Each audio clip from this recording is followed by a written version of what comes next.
welcome as opposed to hi there. Here's the answers to your topic 1 review. The first question wants to know what are nutrients.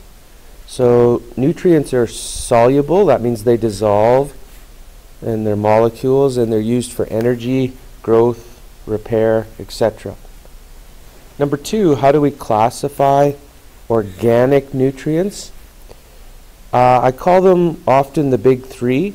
So here are the big 3 right here: carbohydrates, proteins, and lipids.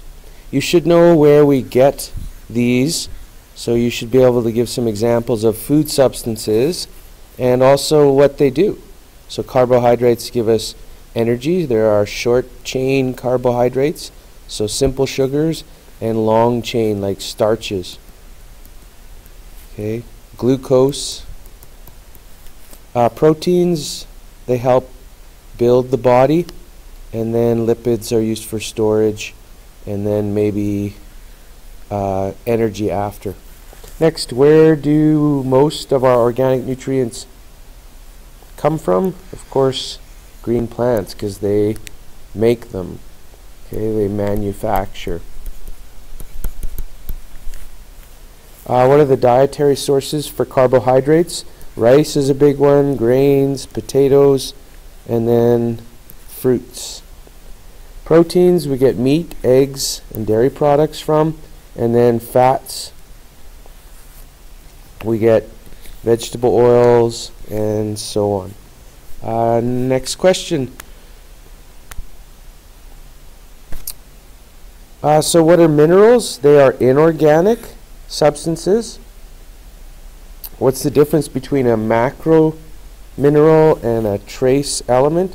So, or a macronutrient, it should say, really. Macronutrients are substances we need in large amounts. And what do we mean by large? A large amount is 100 milligrams per day. And then a micronutrient, okay, micronutrient. Remember, this should say nutrient. Is substances we need in small amounts, 100 milligrams per day. So, you know, like things like vitamins. So vitamin B12, vitamin C. And then these are the big 3: carbohydrates, proteins, and lipids.